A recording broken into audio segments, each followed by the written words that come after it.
यदि कर्म करते हैं, काम करते हैं, तो 100% आप एक न एक दिन वहां पहुंच जाएंगे, अपनी सफलता को प्राप्त कर लेंगे।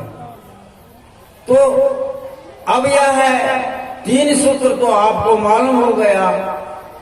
अब चौथा सूत्र है कि आप जो काम कर रहे हैं उसको कठिन परिश्रम, चौथा सूत्र क्या आया? कठिन परिश्रम। जब आप परिश्रम करोगे, कार्य करोगे, तो वो कठिन से कठिन, चाहे वह कितने भी बाधा क्यों न आ जाए, लेकिन आप काम करेंगे। और जब तक लक्ष्य को हम प्राप्त नहीं करेंगे तब तक हम रुकेंगे नहीं। जब कठिन परिश्रम करते हैं, श्रम माने कार्य जो करते हैं कठिन, कुछ भी हो जाए तो कठिन परिश्रम, ये चौथा सूत्र हुआ। यदि ये 4 सूत्र आप अपने जीवन में धारण करते हैं, इसके बाद क्या है? जो 5वां चीज है वह कुसंग कुव्यसन, ध्यान दीजिएगा, कुसंग और कुव्यसन, यह भी आपके जीवन में बहुत बड़ा बाधक है। कुसंग होने से आपका सभी चीज एक न एक दिन भटक जाएगा। आप दृढ़ संकल्प है, आत्मबल है, अनवरतता है, सारा कुछ है, यदि आपके अंदर कुसंग है, आपके अंदर यदि कुसंग है, तो वह एक न एक दिन आपको बाधा पहुंचा देगा। कुसंग, कुव्यसन, क्या कह रहा हूं? कुसंग और कुव्यसन। व्यसन माने जो आपकी आदतें हैं, वो अच्छी आदत नहीं है, आदत में कु उपसर्ग लगा है। तो कुव्यसन जो है, उस कुव्यसन के अंदर क्या आता है? शराब, मांस, मदिरा और गलत प्रवृत्तियां, ये सारा कुव्यसन के अंतर्गत आता है। जुआ आदि आदि, ये सब कुव्यसन है। तो कुव्यसन से भी आपको दूर रहें। एक दोष काफी है आपको जिंदगी भर रुलाने के लिए, हजारों फूल कम है आपको गले को सजाने के लिए। हजारों फूल से आप किसी को सजाते हैं, स्वागत करते हैं, लेकिन एक फूल यदि आपके जीवन में है तो वह जिंदगी भर रुला देता है। ऐसे कई उदाहरण है, कई उदाहरण। तो एक भूल जो है वह आपको जीवन में रुला देता है। तमाम लोग, बहुत सारी कहानियां है, इस पर कथा है, दृष्टांत है। तो एक भूल होती है, एक चूक होती है, एक दोष होता है। एक छोटी सी कहानी हमें याद आ गई, ध्यान से सुनेंगे। हमारे आगे में तमाम बहनें लोग बैठी हुई है। एक दंपति था, उसकी एक ही पुत्री थी और वह दिव्य गुण संपन्न थी। क्या थी? दिव्य गुण संपन्न। एक पुत्री थी लेकिन दिव्य गुण संपन्न थी और दिव्य सुंदर भी थी। दिव्य गुण संपन्न थी, दिव्य सुंदर भी थी और मां पिता के इकलौती बेटी भी थी। अब एक ही संतान हो तो उसके लिए माँ बाप क्या सोचते हैं आप समझते ही हो। बहुत लाड, बहुत प्यार दिया और दोनों पति पत्नी सोचे कि मैं अपनी बेटी को सबसे अच्छा वर जो होगा उसके साथ शादी करूंगा, ब्याह करूंगा। अब सबसे अच्छा वर अब वो खोजने लगा। जितना मैंने अपनी बेटी को ब्याह के लिए 10 अगुआ को ठीक किया, 10 अगुआ लगाया कि पूरे अपने राज्य में खोजो, सबसे अच्छा वर जो होगा उससे हम शादी करेंगे अपने बेटी की। कहा कौन और क्या? कहा उसमें कितना गुण होना चाहिए? कहा 32 गुण होना चाहिए। कितना गुण? 32 गुण। तमाम लोग आए, एक से एक सुंदर, एक से एक रूपवान, एक से एक गुणवान, लेकिन जब उसके गुण की गिनती करे तो किसी में 10, किसी में 15, किसी में 20, किसी में 22, इतना तक पहुंचा, उससे आगे नहीं पहुंचता था। और उसके माता पिता का नहीं, जब तक 32 गुण संपन्न नहीं होंगे तब तक तो मैं अपनी बेटी को उसके यहां शादी करूंगा ही नहीं। बेचारा थक गया। एक अगुआ खोज करके लाया, कहा कि कैसे काम चलेगा। तो एक देखने में बहुत दिव्य सुंदर, जिस तरह से उसकी लड़की दिव्य थी, देखने में बड़ा दिव्य सुंदर था। शिक्षा भी बहुत थी, पढ़ा लिखा भी था, परिश्रम भी करता था, काम भी, हुनर भी था। मने ऐसे ऐसे ढेर सारा गुण था। एक अवगुण था, एक अवगुण था। अब बहुत दिन से थक गया था, तो वो क्या काम किया? अगुआ बोला,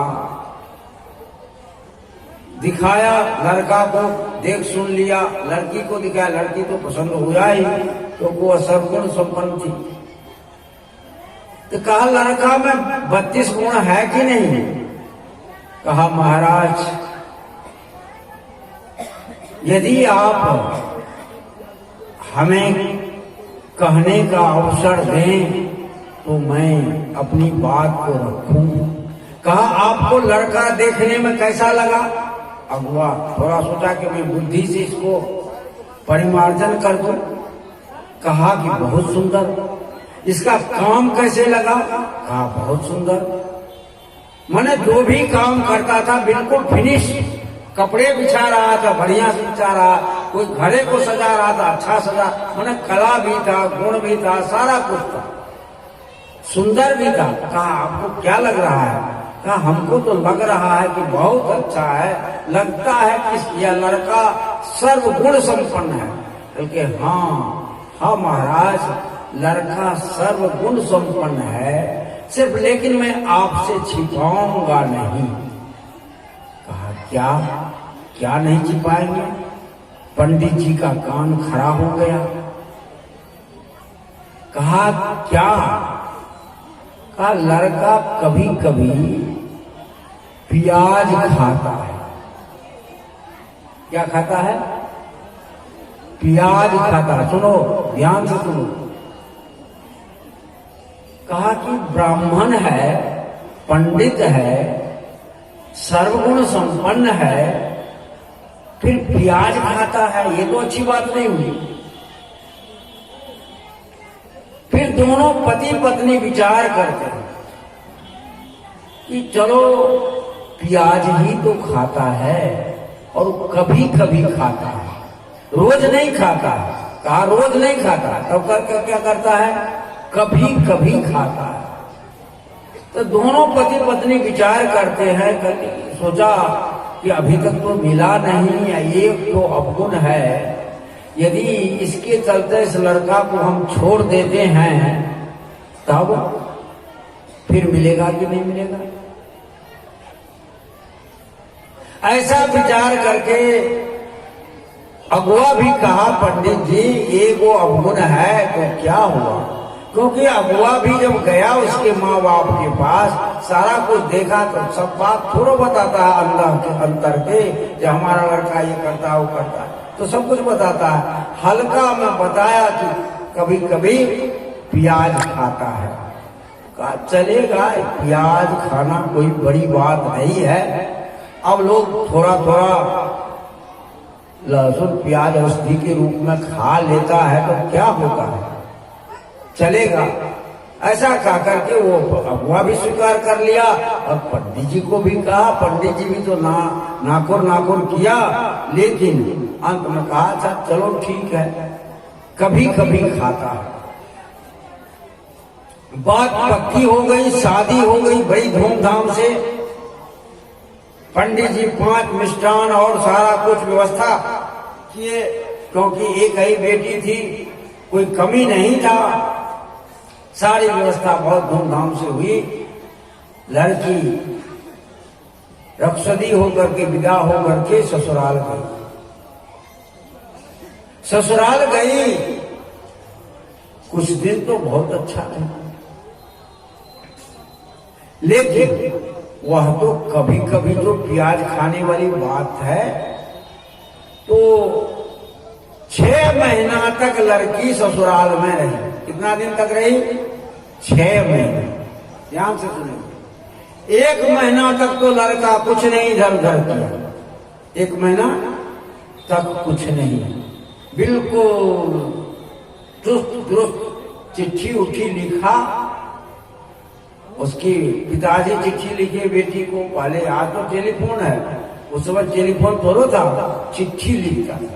चिट्ठी लिखा, बेटी भी चिट्ठी लिखी, कहा बहुत ठीक है, बहुत सुंदर घर है, सास भी ठीक है, ससुर भी ठीक है, पति भी ठीक है, यहाँ की व्यवस्था भी ठीक है, सारा कुछ ठीक ठीक लिख दिया। क्योंकि 1 महीना तक तो कोई गलती किया ही नहीं था वो लड़का, तो सब चीज ठीक है न रखेगा। बड़ा प्यार करता है, बड़ा मानता है, सारा कुछ लिख दिया।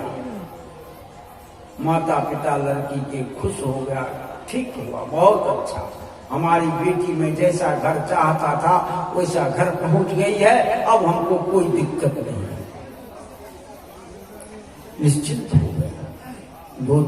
1 महीना तक नहीं, 1 महीना और बीत गया, दूसरा महीना बीत गया, तो उधर उधर कभी कभी खा पी लेता था। तो बाद में एक दिन जो है वह मांस लाया। तो मांस बिना प्याज का बनेगा? बनेगा? नहीं बनेगा। प्याज मांस में डालता ही नहीं।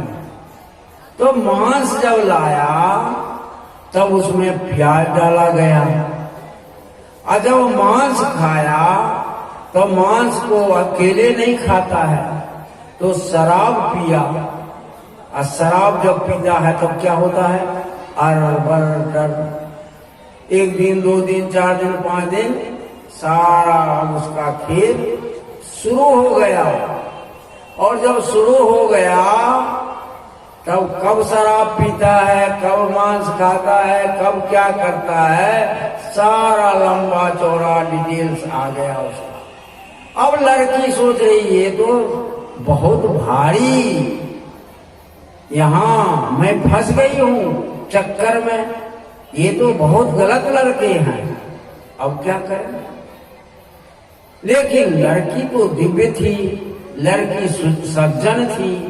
अब सोचती है कि आखिर करें क्या, अब तो पतिदेव यही है, हमारा भाग्य या जो भी है, कहो कि हमको इसी के साथ प्रारब्ध का संयोग था। अब वह सह रही है, लड़का पी करके आता है, खा करके आता है, घर में गाली गलौज करता है, मारता है, पीटता है, बहुत कष्ट देता है। तब अंत में 6 महीना के बाद लड़की अपने ससुराल से मैके गई। ध्यान से सुनो, जब मैके गई तो सारा समाचार पूछा, कहा ठीक है, बहुत अच्छा। अब सोचते कि अब शिकायत करने से कोई फायदा नहीं है। यदि हम शिकायत नहीं करते हैं तो हम तो दूसरी शादी करेंगे नहीं। मैं तो पतिव्रत धर्म को पालन करती हूँ, तो दूसरी शादी करेंगे नहीं, तो शिकायत करना उचित नहीं है। लड़का में जो एक अवगुण है, वो क्या अवगुण है? अब छोड़ो न माँ, अब अवगुण है, अब तो शादी हो गई, अब वही ना हमारा पतिदेव है, अब उसके संबंध में क्या चर्चा करोगी? छोड़ो। कहा नहीं बेटी बताओ ना। अब बहुत जिद किया, कहा बताओ क्या दोष है? तो बेटी कहती है कि माँ, कभी कभी लड़का प्याज खाता है।